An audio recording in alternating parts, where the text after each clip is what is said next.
Oi, tudo bem?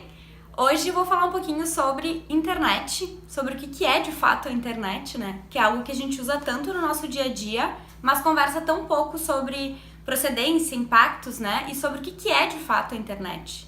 Não sei se alguém já parou para pensar nisso, mas muitas vezes quando eu converso com as pessoas a gente fala em satélite, nuvens e afins, e parece que a internet é uma coisa muito intangível, algo que está no ar, enfim, e não é bem assim.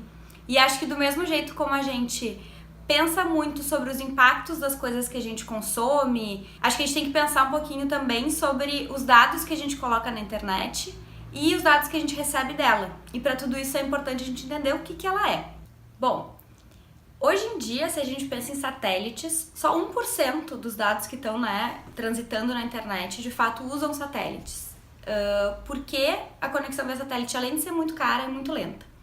Todos os outros 99% usam backbones, que seria, a gente poderia traduzir como espinha dorsal, ou a gente pode chamar também de cabos transoceânicos, que algumas pessoas chamam, ou cabos subaquáticos, porque é o que, na verdade, é o que eles de fato são, né? São cabos, estruturas reais, físicas, que a gente pode tocar, diferente do que a gente tende a imaginar, né, quando a gente fala de internet, que estão embaixo do mar. E que com isso conseguem conectar diversos países, né, e até continentes, e desse jeito a gente consegue trocar informação, né.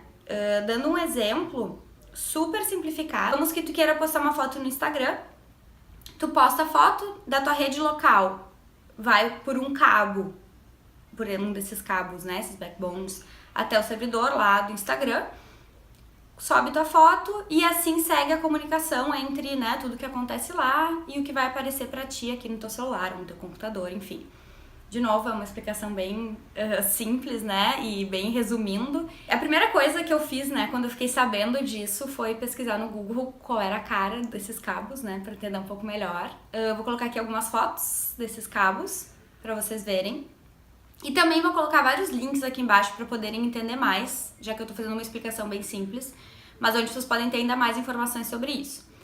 É engraçado, né? Vamos usar essa palavra engraçado, mas é interessante que a gente não fale muito sobre isso, sendo que é uma coisa que é muito antiga. Esses cabos, eles começaram a ser desenvolvidos e criados por volta de 1850, 1854.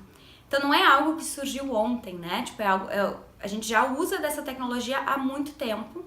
E ainda assim a gente tem muito pouca informação sobre isso, assim, eu tenho a impressão de que quem não trabalha com tecnologia sabe muito pouco, né, sobre como de fato a internet funciona, apesar da internet ser uma parte fundamental da vida de muita gente, né, não vou dizer todo mundo, mas de muitas pessoas.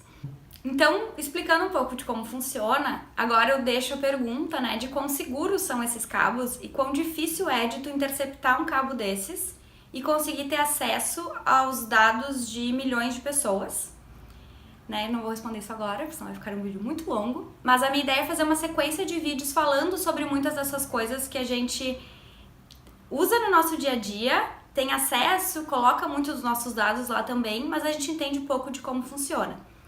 Então, pro próximo vídeo a gente vai falar um pouquinho sobre quão difícil é interceptar um cabo desses, que casos a gente já tem na história. E eu queria aproveitar e já deixar uma indicação de um filme, para quem ainda não assistiu, né? O Jogo da Imitação, que é a história do Alan Turing, que acho que começa a colocar na gente um pouco mais essa vontade de entender de onde as coisas vêm, como elas são construídas, com que intuito elas são construídas.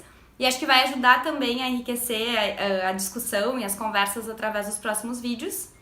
E é isso, quem tiver perguntas ou mais contribuições, vou ficar bem feliz de ler. Obrigada! Tchau!